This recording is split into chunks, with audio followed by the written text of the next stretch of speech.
Hi there, unless you're new, then welcome. Today we are discussing past indefinite tense.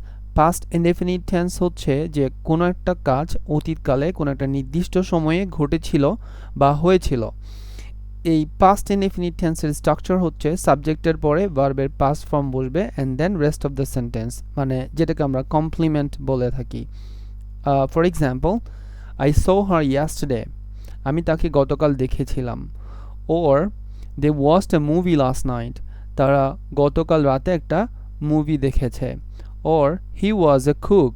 সে একজন বাবুর্চি ছিল। এখন এই সেন্টেন্সগুলোকে আমরা পাস্ট ইনডেফিনিট টেন্স বলছি, কারণ এদেরকে চিনতে পারবো আমরা এইভাবে যে yesterday, last night, last year, last week, এই ধরনের ফ্রেজগুলো সাধারণত পাস্ট ইনডেফিনিট টেন্সের সেন্টেন্সের সাথে থাকে। যদি আপনি নেগেটিভ করতে চান তাহলে সাবজেক্টের পরে ডিড নট বসে অ্যান্ড দেন ভার্বের পাস্ট ফর্মটা মেইন ফর্ম বা বেস ফর্মে চলে আসে। যেমন ধরেন, I didn't see her yesterday. আমি তাকে গতকাল দেখি নাই। or they didn't watch a movie last night. গত রাতে তারা কোনো মুভি দেখে নাই। or he wasn't a cook. সে একজন বাবুর্চি ছিল না।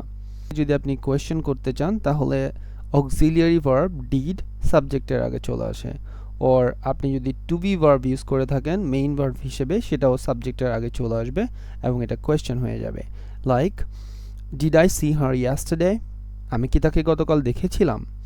or did they watch a movie last night? তারা কি গতকাল রাতে মুভি দেখেছিল? or was he a cook? সে কি একজন বাবুর্চি ছিল? So this is how you can make sentences in past indefinite tense and use them correctly. I believe this video will be useful for you, and thank you very much for watching. Happy learning.